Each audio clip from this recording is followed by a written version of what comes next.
What you're looking at is not simply a hydrogen fueling station, it is a pressure machine disguised as a fueling station. Most people see the dispenser, the vehicle, and the promise of clean transportation. What they don't see is the hidden industrial infrastructure operating behind the scenes. Beneath the surface are compressors, storage vessels, cooling systems, control equipment, safety systems, and pipelines all working together to solve a single problem. Hydrogen is incredibly difficult to store. The giant pressure gauge dominating this scene tells the entire story.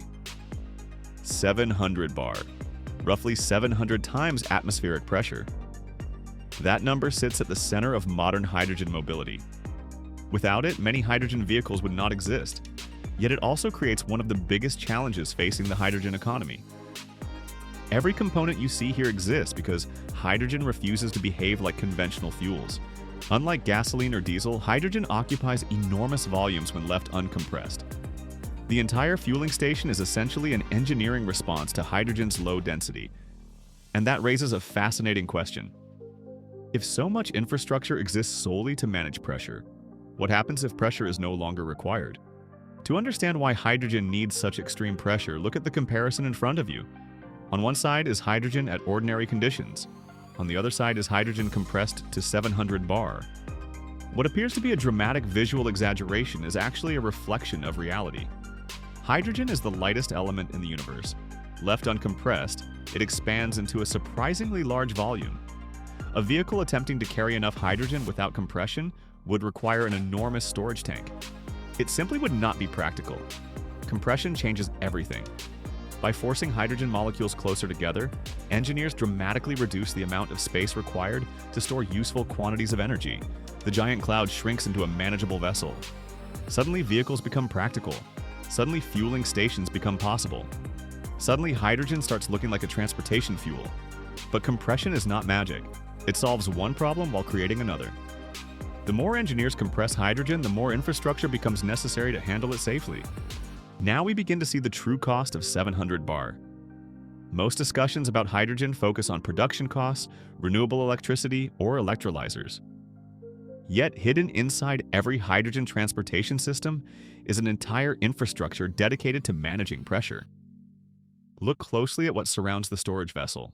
Compressors force hydrogen into storage. Cooling systems remove heat generated during compression. Monitoring equipment continuously checks operating conditions. Advanced carbon fiber tanks withstand extraordinary forces. Safety systems stand ready to respond to abnormal conditions. Every piece of equipment adds complexity, cost, maintenance requirements, and energy consumption. This is the hidden machinery of hydrogen mobility. The tank itself is only part of the story. The real story is the ecosystem surrounding the tank. And as engineers continued building these systems, many began asking a radical question. What if there was another way? Imagine standing between two futures. On one side is everything the hydrogen industry currently depends on. High-pressure storage vessels, compression systems, cooling equipment, and fueling infrastructure. On the other side sits something much less familiar. A simple-looking metallic storage module. No giant pressure vessel dominates the scene. No massive compression system captures attention. The question mark hanging between these two worlds represents one of the most important questions in hydrogen engineering. What if hydrogen didn't need extreme compression at all? What if chemistry could accomplish what pressure currently accomplishes? The idea sounds almost impossible because pressure has become so deeply embedded within modern hydrogen infrastructure. Yet throughout the history of engineering, transformative breakthroughs often emerge when people stop asking how to improve the existing solution and start asking whether the problem itself can be solved differently. The answer begins with materials science. What you're seeing here is not a conventional storage tank. It is a metal hydride system. Certain metals possess a remarkable ability. They can absorb hydrogen directly into their crystal structure. Think of a sponge absorbing water. Metal hydrides perform a similar function, but at the atomic scale. Hydrogen enters the material itself rather than remaining as a compressed gas inside a vessel. This seemingly simple concept changes everything. The storage medium becomes active rather than passive. Instead of merely containing hydrogen, the material participates in the storage process. For decades, researchers have studied metal hydrides because they offer something incredibly valuable. They allow hydrogen storage to become a chemistry problem instead of purely a pressure problem.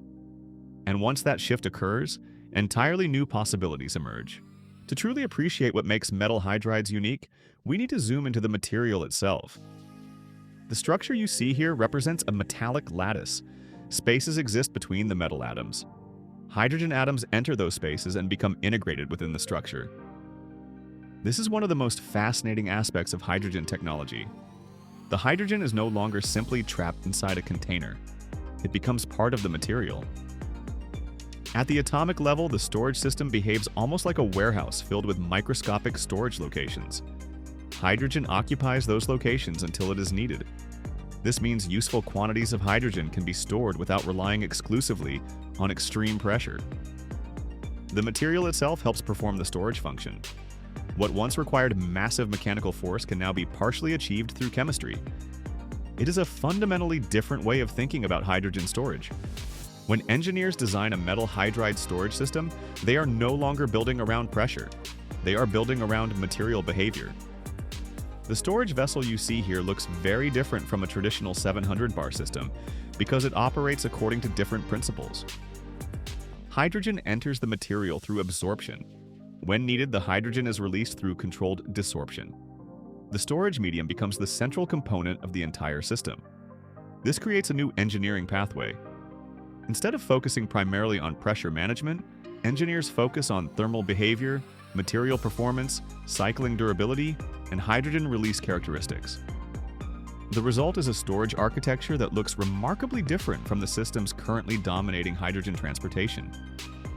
It is not necessarily better in every application, but it represents an entirely different philosophy for storing energy. Of course, engineering is always about trade-offs.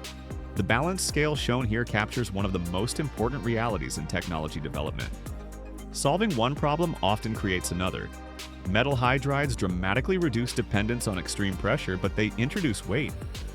The metal itself has mass, in some cases considerable mass.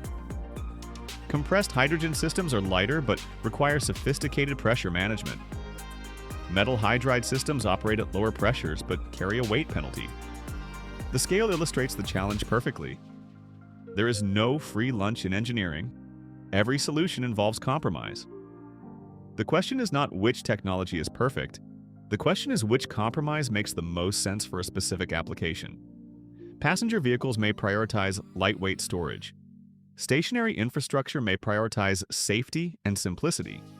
Different applications produce different answers. This comparison brings us to the central question of the entire investigation. Can metal hydrides beat 700 bar? The answer depends entirely on how success is measured. On one side, we have compressed hydrogen systems. They offer mature technology, lightweight storage, and established infrastructure pathways.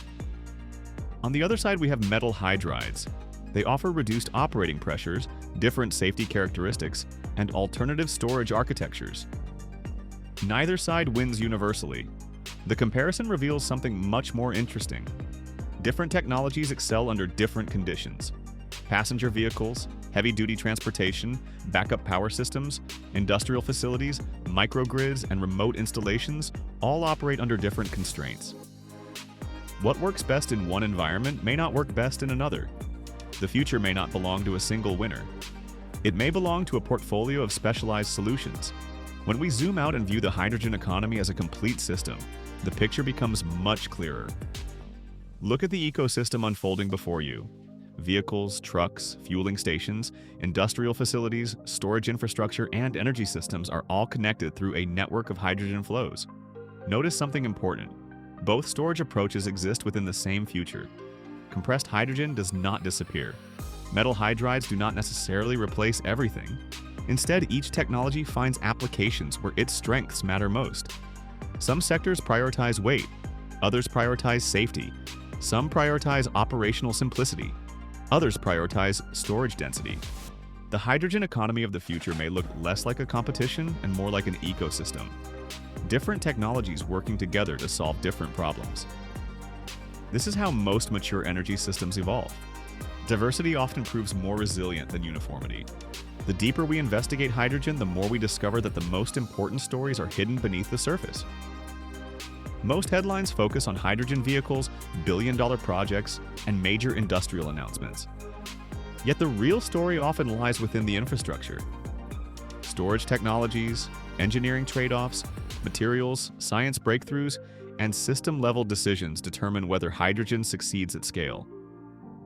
Metal hydrides remind us that innovation does not always come from building bigger machines or generating higher pressures. Sometimes innovation comes from questioning assumptions. For decades, the assumption was that practical hydrogen storage required extreme compression. Metal hydrides challenge that assumption.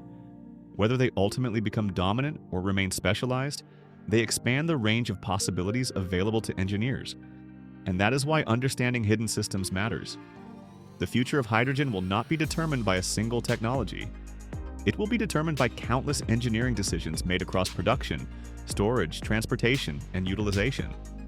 If you want to continue exploring the hidden infrastructure behind hydrogen, fuel cells, industrial decarbonization, and energy systems, visit H2 Hub by reneenergy.